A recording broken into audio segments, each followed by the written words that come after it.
My name is Kevin Guillory, and this is my story. In February of 2007, I was paralyzed from the waist down in a work-related accident. After the initial hospitalization and some preliminary rehab, I was deemed fit to go home. However, without proper support from my insurance company, things got complicated. Let me show you why. If you're in a wheelchair, you might not be able to go back home. For instance, I used to live up there.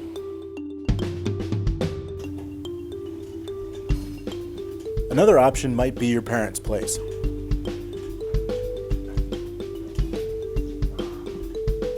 But as willing as they may be to help out, the cost of modifying a house for wheelchair accessibility is far beyond what most of us can afford.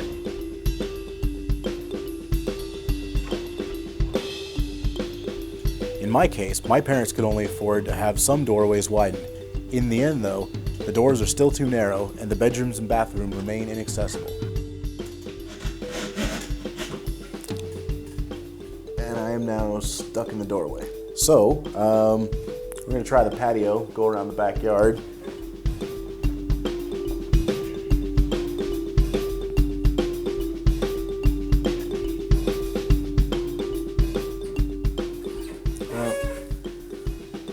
Well, I am now stuck in the other door that my parents had modified.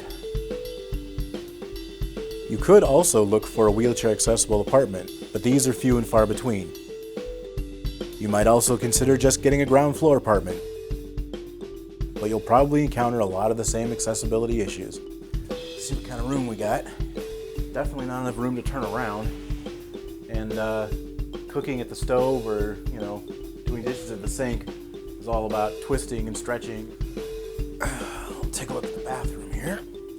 Even if I could get through the bathroom door, there is no way I would have enough room to maneuver in the bathroom to be able to safely do what I need to do. So when you're ready to be discharged, you might find your only viable option is renting or purchasing a house that can be extensively modified. When I was ready to be discharged, I was being housed here. As good as this rehab facility was, it was never meant for long-term housing, but rather as a transitional center designed to give me the skills I need to live a more independent life. After 4 months, I was ready for discharge, but without proper support from my insurance company, I was left without a long-term housing solution and was forced to remain here for another 18 months. During that 18 months, the insurance company was spending approximately $30,000 a month to house me here. This despite several reasonable and cost-effective housing proposals.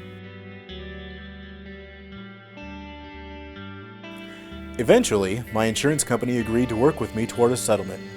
The conditions were that I would move into an extended stay hotel and that funding for my stay there would end after 6 months.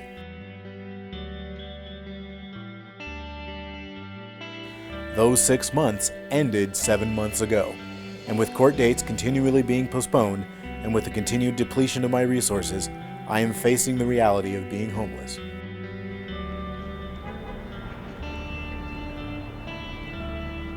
My next court date is coming up on January 26, 2010.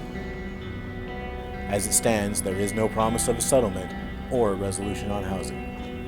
And here we are outside the Workers' Comp Appeals Board. This is where my fate will be decided.